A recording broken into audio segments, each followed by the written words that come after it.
We're looking at a couple of big, beautiful beasts. This is the Sheepdog XL from KIZER Knives. These are, ooh, did you hear that? Ooh, this one has some sound going on. We'll talk about that here in a minute. These are from KIZER Knives. It's a collaboration with Sheepdog Knives. They've been around for a long time. I know some of you are saying these are not new, right? They've been out for years.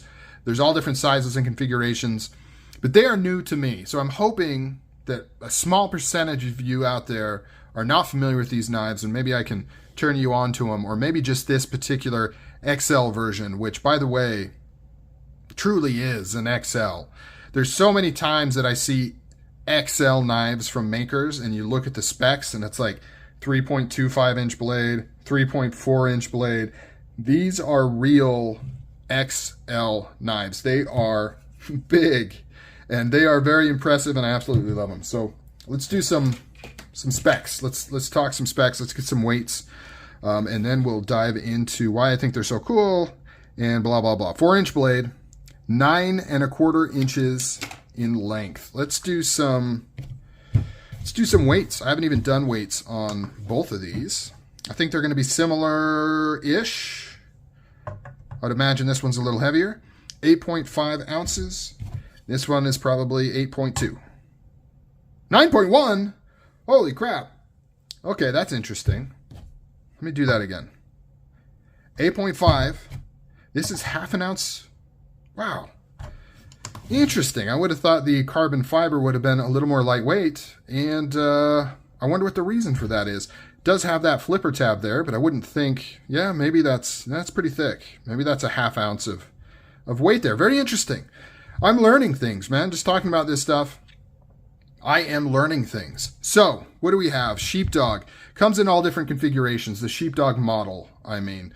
All different kinds of scales. You can get button lock, you can get liner lock, you can get frame lock. You can get the mini Sheepdog, the regular Sheepdog, and the XL Sheepdog. For the point of this video, we're talking about the XL because that's what I have, that's what I love, and that's what I think is cool. Here it is compared to a paramilitary 2. And what else is another good one? We'll just do an oddball because I have it here. This is the Cold Steel Engage. So you can see, really just dwarfs that knife. It is a big boy. So this one is the Flipper Delete 154 cm steel. This one has 154 cm steel as well. Flat ground, sheep's foot blade. You got some cool details going on with this swedge here and this little notch cut out, swedge on top. Nice big opening hole. You've got jimping on top, which I would say is about medium. Could be more aggressive, but it does give you some pretty good grip on there.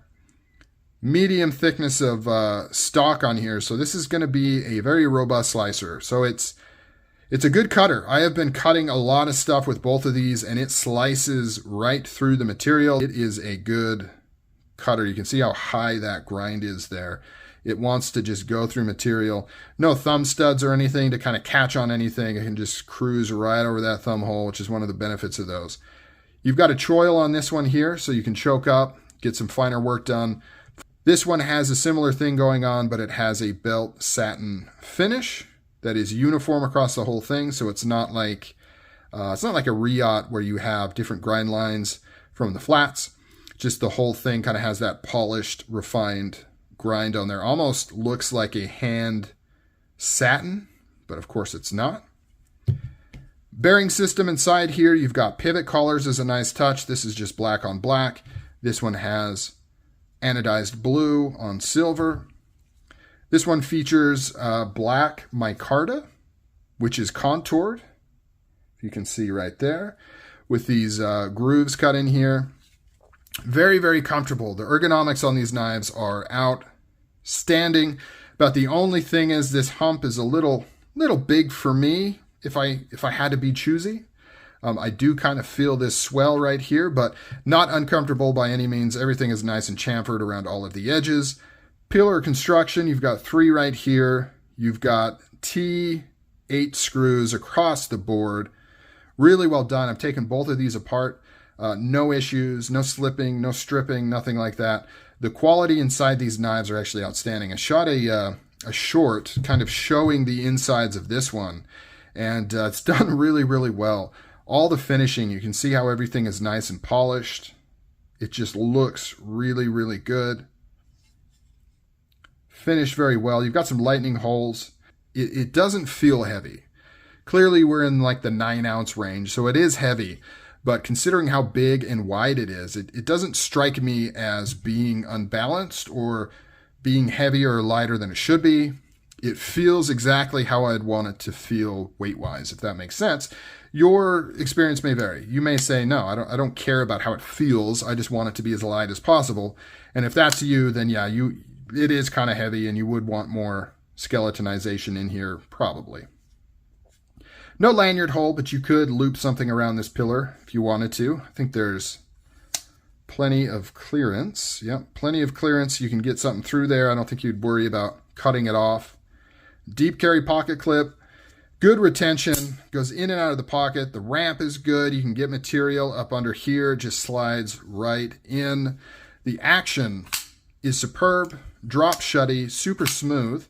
This one is smoother than this guy, just because you're dealing with polished materials as opposed to this kind of acid stonewash type look here. I'd imagine this one's going to smooth in probably just as well. So when I bought this, I assumed it was going to be that kind of cheap, smooth carbon fiber that I'm used to seeing on budget knives and things. And then I got it, and it is unlike any carbon fiber that I've really seen. See how it has like a texture to it, but it's not rough. It's almost like they blasted it and then polished it maybe. It's really cool. Like, I really like the way it looks. I've not been the biggest carbon fiber fan, historically speaking. It's not my favorite material. I don't think it looks all that good. Like I said, the cheaper stuff that's just like super flat and slick and polished, I think makes the knife looks cheap. And then the peel ply stuff is pretty cool, how it has the actual G10 texture on it, but I don't see that used as much. So I generally stay away from carbon fiber. And also, I kind of going back to what I was saying about it feeling, the heft feeling like it matches the knife. A lot of the times carbon fiber knives are just a little too light for me. I don't know. And not light as in the actual number, but just light as in it doesn't seem how it should seem, if that makes sense. I don't know if that makes any sense, but that's my take on it. So, long story short, I really, really love this carbon fiber, and it makes me want to scout out more KIZERs with carbon fiber to see if they use this same stuff. If anybody has any other carbon fiber KIZERs, let me know if it's this same stuff. Pocket clip, everything matches. Like, I really, really like this one. Out of these two, I have to go with this guy. It is outstanding, and I don't know if you can hear that. It's got some sound. So similar to like something obscene, how those will ring. This doesn't quite ring, but it's got a little bit of a cool teeny sound to it. And I noticed that on a couple videos that I watched of this. Before I bought it, and then shortly after I picked this up, I went and watched some YouTube shorts on people that had one of these. One of the videos, he's flicking it open, and it is just making a cool sound. So I was hoping I would get something similar to that, and it seems like I did. Some of the other videos didn't quite have that. But man, I really like this one, which is interesting because I got this one first, didn't do a video on it. This is usually more my style. Flip or delete with kind of the more subdued acid wash, kind of darkened type look to it. And I picked this one up and I kind of regret it. I actually tried to cancel this order, but I couldn't because I got a special like buy multiple, get an extra % off from Amazon type deal. So it wouldn't let me cancel this. I'm so glad it didn't let me cancel it because after I got this, I fell in love with this guy. So is it cool? I think these are very cool. The sheepdog design is just excellent. Having it be in a true XL size knife is excellent. Ergos are great. I think the materials are great for the price point. The quality is top notch. Everything is put together so good. Fit and finish, action, everything is on point with these. I think I'm somewhat speaking to the choir, right? The sheepdog is a very beloved design. Most people are like, well, yeah, it's a sheepdog. Like it's one of their most popular, arguably their flagship model is their sheepdog. But for those that don't know, or if you're thinking about the XL and aren't quite sure, I would say jump on it. There's a few different configurations. There's these two. There's also a full titanium version, frame lock, all blacked out. Maybe another one, maybe not. But check it out, Sheepdog XL. Really cool knives for the money. I mean, even not for the money. These are nice. Like, I have found myself carrying and fidgeting with these more than I normally would with knives in this price point. So check it out, Sheepdog XL. Let me know down below, what do you think of this knife? Do you have one? I'm curious to see what you think. All right, guys, I'm out.